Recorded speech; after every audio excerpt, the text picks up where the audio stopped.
శ్రీమాత్రే నమః. ఆ లలితాంబిక అమ్మవారి యొక్క అనుగ్రహం మీ అందరికీ కూడా పుష్కలంగా ఉండాలని మనస్ఫూర్తిగా కోరుకుంటూ, మనము ఉగాది మాసం నుంచి ప్రతి 4 నెలలకు ఒకసారి ఏం చెప్పుకుంటాం, ఉగాది నుంచి ఈ యొక్క కాందాయ ఫలం అనేటువంటిది ఉంటుంది పంచాంగంలో. ఈ పంచాంగంలో కాందాయ ఫలం గురించి తెలుసుకుంటాం.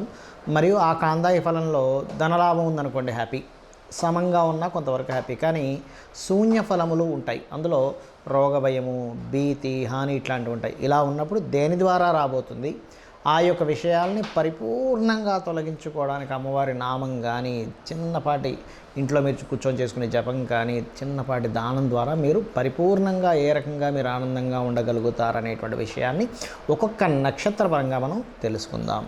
ఇక మకర రాశిలో ఉండేటువంటి నక్షత్రాలు ఉత్తరాషాఢ, శ్రవణము, ధనిష్ట కనుక చూసుకున్నట్లయితే, మీకు ధనుసు రాశిలో ఉండే ఉత్తరాషాఢ 1వ పాదానికి మకర రాశిలో ఉండే తేడా ఏమిటంటే, వీళ్ళకి ఎక్కువగా ఉండదు, హెల్త్ చిన్నపాటి చూపిస్తుంది. ఉత్తరాషాఢ 2, 3, 4 పాదాల వరకు స్వల్పము, ఎందుకంటే 6లో ఉండే గ్రహం ఏమీ మీకు అక్కడ ఏం పాడు చేయట్లేదు, 5లో ఉంటున్నాడు కాబట్టి పర్లేదు. అయితే వీళ్ళు కూడా ఏంటి, కొంచెం ఇమ్యూనిటీని పెంచుకునే పని కొంచెం చూసుకోండి, అది ఒక్కటి చూసుకున్నట్లయితే సరిపోతుంది. మరొక విషయం ఏంటంటే, చేసే వర్క్లో కొంత స్ట్రెస్ ఉంటుంది, అంతేగాని వేరే ఇబ్బంది ఏమి ఉండదు ఈ ఉత్తరాషాఢ 2, 3, 4 పాదాల్లో. అదేవిధంగా ఈ యొక్క ధనుసు రాశిలో ఉత్తరాషాఢ, శ్రవణము, ధనిష్ట నక్షత్రాలు ఉంటాయి. శ్రవణ నక్షత్రం వారికి మాత్రం మంచి ధనలాభం చూపిస్తుంది. అదేవిధంగా ధనిష్ట 1, 2 పాదాల వారికి కూడా చక్కటి ధనలాభం చూపిస్తుంది. అయితే వీరు మరింత ధనలాభం బాగా పెరగాలంటే, ఈ రాశి నుంచి 2వ స్థానంలో శని యొక్క సంచారం జరుగుతుంది. కావున మీరు నువ్వులు, తెల్లటి నువ్వులు, నీలం రంగు వస్త్రము తీసుకోండి. చక్కగా కేజింబావు తీసుకొని మీకు దగ్గరలో ఆలయంలో ఉన్నటువంటి పురోహితుడికి శనివారం నాడు దానంగా ఇవ్వండి. అలా ఇచ్చినట్లయితే ఫైనాన్షియల్ గ్రోత్ మరింత బాగుంటుంది.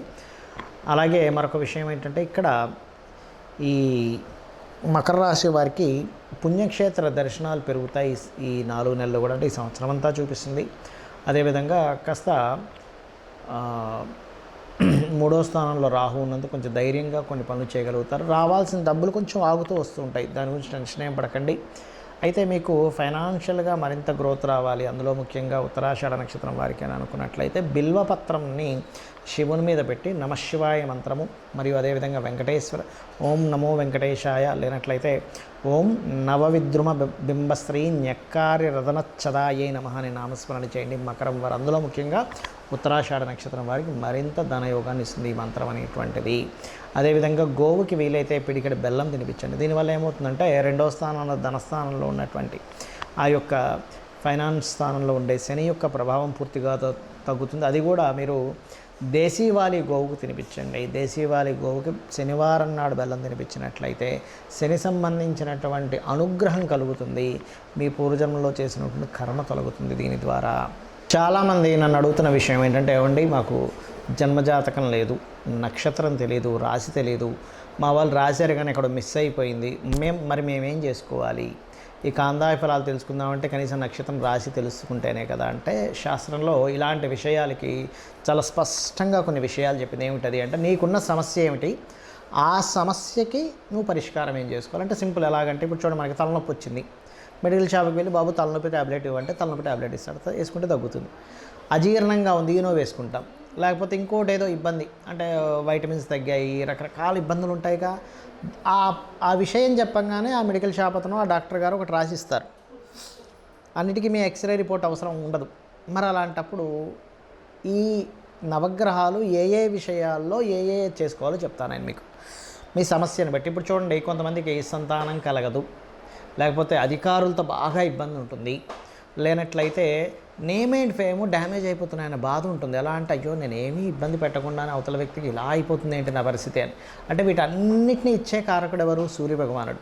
అంటే మీరు ఒకవేళ ఆరోగ్యపరంగా ఇబ్బంది పడుతున్నా, లేకపోతే సంతాన సంబంధించిన ఇబ్బంది ఉన్నా, నేమ్ అండ్ ఫేమ్తో ఇబ్బంది వస్తున్నా, అధికారులతో ఇబ్బంది వస్తున్నా, మీరు చేయవలసింది ఏమిటి అంటే, సింపుల్ లాజిక్ ఇక్కడ ఏమిటంటే, సూర్యభగవానుడి యొక్క బలం పెంచుకోవాలి. సూర్యబలం పెరగాలంటే మీరు చేయాల్సింది ఏమిటి, ముఖ్యంగా సూర్య నమస్కారాలతో పాటు నవగ్రహాలలో సూర్యుడితో పాటు శని రాహుగ్రహాల దగ్గర కూడా దీపారాధన చేయండి. ఖచ్చితంగా మీకు ఏదైతే ప్రమోషన్స్ రావట్లేదనో, అధికారులతో ఇబ్బందనో, పెద్దలతో ఇబ్బందనో, రాజకీయాలతో ఇబ్బంది ఉందో ఇదంతా క్లియర్ అయిపోతుంది. గుర్తుపెట్టుకోండి, సూర్య నమస్కారాలు చేసుకోవడం ఇది చేస్తూ గోవుకి గోధుమ రవ్వ తినిపించండి. ఇక రెండవది, ఏమండి నాకు మానసికంగా బాగా ఇబ్బంది ఉంది కానీ జాతకం తెలియదు, ఏం చేయాలి? సింపుల్గా ఒక మంత్రం చెప్తాను. ఏమిటది అంటే లలితా సహస్రనామాల్లో ఒక నామం ఉంటుంది. ఏమిటది? అష్టమీ చంద్ర విభ్రాజ అలికస్థల శోభిత. ఈ నామము పనులు త్వరగా అవ్వడానికి కూడా పనిచేస్తుంది. అంటే ఇది సగం పని ఆగిపోయిందండి, ఎందుకంటే ఈ యొక్క అష్టమి చంద్ర విభ్రాజ, ఈ అష్టమి చంద్రుడికి అష్టమి నాడు తిథికి త్వరితాదేవి యొక్క ఆరాధన త్వరగా పనులు అయ్యేలా చేస్తుందట. అలాగే ఇంత పెద్ద నామం నేను చెప్పలేనండి అనుకునేటువంటి వారు ఓం మనస్వినియే నమః అనుకోండి. పాలతో కానీ, తేనెతో కానీ, పెరుగుతో కానీ, చక్కెరతో కానీ, నీటితో కానీ బిల్వపత్రం వేసి మీరు కనుక శివునికి అభిషేకం చేశారా, అసలు మనసు ఎందుకు బాధపడాలి, నేను ఎందుకు బాధపడుతున్నాను, నాకేం అవసరం అనేటువంటిది ఒక ధీమా మీలో వచ్చేస్తుంది. చక్కగా మీరు అసలు ఎంతో హ్యాపీగా ఉంటారు ఈ పని కనుక మీరు చేయగలిగితే. అలాగే ప్రయాణాల్లో ఇబ్బంది ఉన్న, మదర్కి హెల్త్ ప్రాబ్లం వచ్చినా, అనవసరంగా బ్రీతింగ్ ప్రాబ్లమ్స్ ఉన్నా కూడా ఈ రెమెడీ చేసుకోవచ్చు ఈ చంద్రుడికి సంబంధించినటువంటిది. అలాగే చంద్రగ్రహం దగ్గర దీపారాధన చేయండి. వీలైతే పౌర్ణమి లేదా అమావాస్యలకి, అంటే శాస్త్రంలో చెప్పినటువంటిది పౌర్ణమి, అమావాస్య, చతుర్థి, అష్టమి, నవమి నాడు గనక లలితా సహస్రనామం కనుక చేసినట్లయితే కూడా మీ మనసు స్థిమితంగా ఉంటుందని శాస్త్రం చెప్పింది. ఇక మూడోది చెప్తాను నేను మీకు ఇక్కడ. ఏమిటది అంటే కొంతమందికి చూడండి ప్రతిదీ గొడవ అయిపోతుంటుంది. ఏమిటండి అసలు మాట్లాడితే గొడవ అయిపోతుంది అంటూ ఉంటారు. అలా మాట్లాడితే మీకు గొడవ అవుతుందంటే లలితా సహస్రనామాల్లో అద్భుతమైన నామం ఉంటుంది. ఏమిటది అంటే ఓం కర్పూర వీటికామోద సమాకర్ష దిగంతర. ఈ నామం చేస్తే ఏమవుతుందంటే, ఈ నామానికి అర్థం ఏమిటి అంటే అమ్మవారు తాంబూల చర్వణం చేసుకుంటే ఆ కర్పూర వీటిక ఇవన్నీ వేసుకున్నటువంటిది అమ్మవారు తీసుకుంటే లోకాలన్నిటికీ సువాసన వచ్చిందట. అందరూ దేవతలు గంధర్వులు అందరూ అనుకున్నారట, అబ్బా ఏమిటి సువాసన ఎక్కడి నుంచి వస్తుందని. అంటే ఏమిటి, అలా అమ్మవారి యొక్క నోటి నుంచి వచ్చినటువంటి ఆ తాంబూల చరణం వల్ల వచ్చినటువంటి ఆ యొక్క సువాసన అందరూ ఎంత మంత్రముగ్ధులుగా ఎంత అద్భుతంగా ఉందన్నారో మీ యొక్క వాక్కు నుంచి అలా అనుకుంటారు. అంటే ఏమిటి, మీరు మాట్లాడేటప్పుడు గొడవలో బాబా ఎంత చక్కని మాట చెప్పింది ఈవిడ, లేకపోతే ఇతను ఎంత చక్కని మాట చెప్పారు అనుకుంటారు. అలాగే ఆ మంత్రం చేసుకుంటూ గొడవలు తగ్గడానికి కుజుడి దగ్గర, శని దగ్గర, రాహు దగ్గర దీపారాధన చేసి, వీలైతే బుధగ్రహం దగ్గర కూడా దీపారాధన చేసి విష్ణు సహస్రనామాలు వింటూ ఉండండి. చక్కగా మీ గొడవలు అనేవి తగ్గుతాయి. రిలేషన్స్ అవేవి చాలా చక్కగా ప్రతిష్టంగా పెరుగుతాయి. అదే విధంగా ఇక బుధగ్రహ సంబంధించినటువంటి, అంటే కొంతమందికి చూడండి నర్వ్ రిలేటెడ్ ప్రాబ్లమ్స్ ఉంటాయి, లేనట్లయితే వ్యాపారాల్లో కలిసి రాదు, లేదా అప్పులు అయిపోతూ ఉంటాయి. ముఖ్యంగా బుధగ్రహం కనుక బాగోలేడు అనుకోండి, మన జన్మజాతకంలో విపరీతమైన అప్పులు అయిపోతూ ఉంటాయి. అరే ఏది ముట్టుకున్నా అప్పు అయిపోతుందండి, ఏమిటో నాకు అర్థం కావట్లేదు, ఈ అప్పుల సుడిగండం నుంచి ఎలా బయటికి రావాలో అర్థం కావట్లేదు అంటూ ఉంటారు.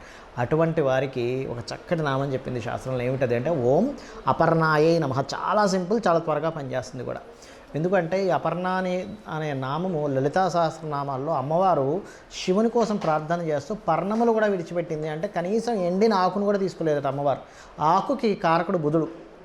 ఎండిన ఆకంటే ఏమిటి అంటే ఏమిటంటే మీకు ఇంకా అప్పు అనేటువంటిది మీ జోలికి రాకుండా చేస్తుంది. అంటే అప్పు చేసే పరిస్థితి రాకుండా అయిపోతుంది. అప్పు ఇచ్చి ఇబ్బంది పడేటువంటి రాకుండా పరిస్థితి చేస్తుంది అమ్మవారు. దీంతోపాటు కొంచెం ఫైనాన్షియల్ గ్రోత్ పెరుగుతేనే కదా అప్పులు పెరుగుతాయి, అప్పులు తగ్గుతాయి. అందుకని ఏం చేస్తారు, ఓం సంపత్కరీ సమారూఢ సింధుర వ్రజ సేవితాయి నమః చేసుకోండి, అన్ని విధాలు బాగుంటుంది. అదేవిధంగా ఇప్పుడు చూడండి కొంతమందికి సంతానం కలగదు, అప్పుడు దత్తాత్రేయుడు ఆరాధన చేయండి. గురుగ్రహం దగ్గర, శని రాహు గ్రహాల దగ్గర దీపారాధన చేయండి. అదేవిధంగా ఓం దిగంబర శ్రీ పాదవల్లభ దిగంబరాయై నమః అనే నామస్మరణ చేయండి. ఖచ్చితంగా సంతాన అభివృద్ధి, గురువుల నుంచి వచ్చేటువంటి ప్రోత్సాహము, బ్యాంక్స్ నుంచి వచ్చేటువంటి ప్రోత్సాహము. మీరు దత్తాత్రేయుడు ఆరాధన ఏమిటంటే సృష్టి స్థితి లయకారకులైనటువంటి బ్రహ్మ విష్ణు మహేశ్వరుల యొక్క స్వరూపం. కాబట్టి మీకేమవుతుంది, ఏదైతే నేనేది ప్రారంభించలేకపోతున్నాను, నేనేది నడపలేకపోతున్నాను, నాకేది కంప్లీట్ అవ్వట్లేదు అనుకునేటువంటి ఆ యొక్క కర్మ ఏదైతే ఉందో ఆ కర్మ తొలగిపోతుంది. ఇక కొంతమందికి వివాహ సంబంధించిన విషయంలో దోషం ఉంటుంది. ఏమిటోనండి జాతకం బాగాలేదంటున్నారు, లేకపోతే జాతకం సంబంధించి మాకు అర్థం కావట్లేదు, ఏం చేయాలో అర్థం కావట్లేదు. చాలా సింపుల్, శుక్ర కేతు గ్రహాల దగ్గర దీపారాధన చేస్తూ, వీలైతే శని గ్రహం దగ్గర కూడా దీపారాధన చేసి, మీకు స్త్రీలైతే శని రాహు దగ్గర కూడా దీపారాధన చేయండి కుజుడితో పాటు. పురుషులైతే శుక్రుడు, శని, కేతువు. స్త్రీలైతే కుజుడు, కేతువు, రాహు, శని కూడా. ఈ గ్రహాల దగ్గర దీపారాధన చేసి చక్కగా లలితా సహస్రనామాల్లో ఓం కామేశబద్ధ మాంగళ్య సూత్ర శోభిత కందరాయ నమః ఈ నామం చేసుకోండి చాలు. అమ్మవారు మీరు చేసే ప్రయత్నం, ఇంతకాలం చేసిన ప్రయత్నం ఒకటి, ఈ నామం చదువుకుంటూ చేసే ప్రయత్నం ఒకటి గుర్తుపెట్టుకోండి, ఖచ్చితంగా ఫలితం ఉంటుంది.